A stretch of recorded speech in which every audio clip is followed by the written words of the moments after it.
Yo, what's going on, guys? Northside Insider here, back with my second video on this channel.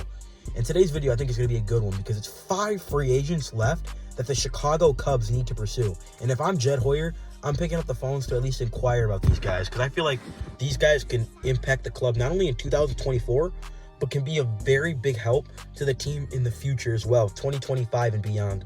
Without further ado, let's just jump right into it. Why not? We got number 1, we got Josh Hader. As Cubs fans, I'm sure at some point or another you dislike Josh Hader, because I sure as heck did.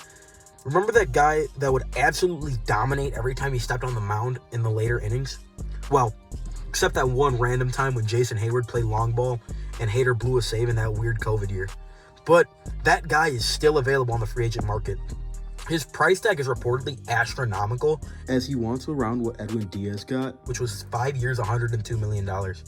He was recently shown in a negative light because he refused to pitch more than 3 outs and apparently has some severe limitations he places on himself to ensure his health.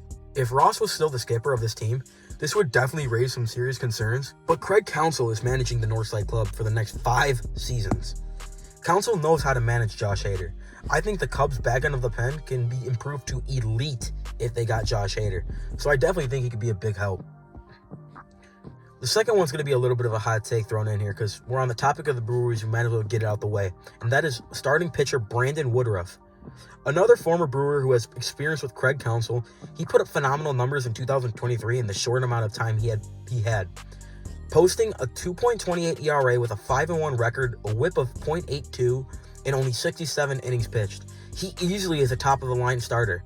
But the catch is his injury. If you don't know, Woodruff sustained a shoulder injury in which required surgery that would sideline him for the entirety of the 2024 season. You might be wondering, all right, so why would we pursue him?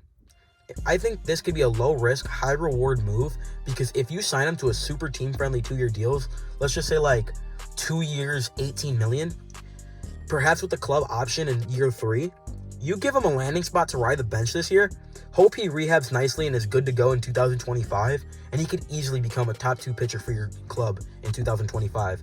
If he's serviceable or better, you can keep him around for 2026, or if not, he can at least have a season under his belt to retest free agency. It sounds like a win-win to me, especially when you're going to have the departure of probably Kyle Hendricks after this season. He's only on a 1-year deal.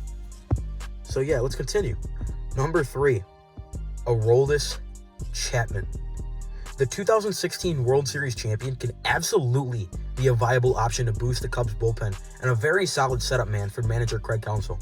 In 2023, he started the year off with Kansas City and was beyond reliable.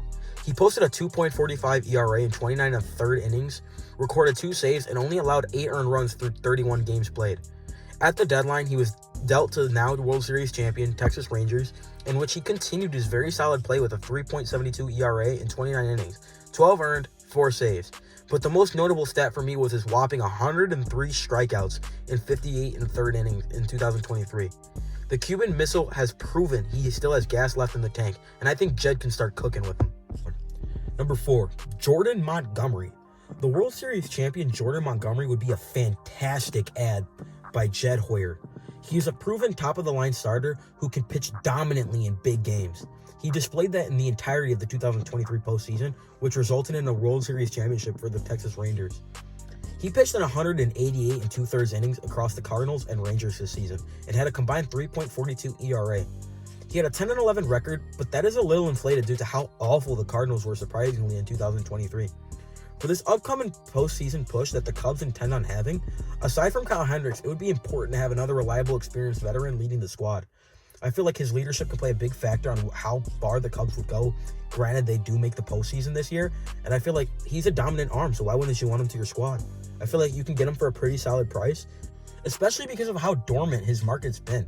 I mean, it's January 17th when I'm filming this video, and there really hasn't been that much interest aside from his return to the Rangers. So if I'm Jed, I'm trying to snag him last minute. Last, and I think this was the most obvious one, we all knew this was coming, Cody Bellinger. Bellinger rejuvenated his career in Chicago in 2023 by posting an MVP-level stat line, batting .307 with a .356 on base, .525 slug, and an .881 OPS in 2023. He slugged 26 home runs and batted in 97 men in 130 games. You heard that correctly. He missed 32 ball games, and that was his stash line. His Wrigley Field splits were a 302 average, 354 on base, 548 slug, and a 902 OPS. So it's definitely true he performs at Wrigley Field. Plus, you have to look at this from Bellinger's perspective as well. He came off 2.5 very injury-plagued seasons where he was actually technically one of the worst hitters in the game.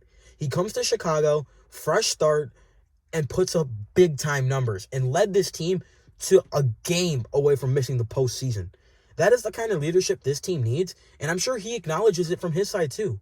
The only catch is that his agent, Scott Boras, has basically signed nobody at this point or allowed his clients to be signed. And you never know how long it'll take for one of his clients to sign. Recently at the Cubs convention last weekend, Cubs fans were chanting, Cody, Cody, Cody. So it's very obvious that Cubs fans want him back and that he might want to come back himself because he says he loved his time here. It's a known fact. And I think that he could get a pretty big bag from Jed Hoyer himself. So it seems like a win-win to me. And if I'm Cody Bellinger, I'm coming back to Wrigley. Let's go.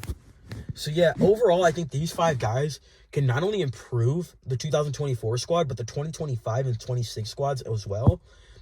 I feel like the Cubs are in a great spot. Not only their major league level talent, but their minor league pipeline is amongst the best in baseball. The Cubs certainly have a bright future ahead of them. And honestly, I mean, a lot of people are going to disagree with this because you know how the Bears, Caleb Williams, Justin Fields, but I think the Cubs have the best, and I mean the best future in Chicago. I think adding 1 to 2 of these guys would be more than suffice, and that would seriously improve the ball club as long as the results reflect on the baseball diamond, because after all, the games do need to be played. I appreciate you guys greatly for watching this video, and I hope you guys can leave a like, subscribe to the channel, because I'm honestly loving doing this. So if y'all could give me a comment, throw a like, whatever you want to do. Go Cubs, go.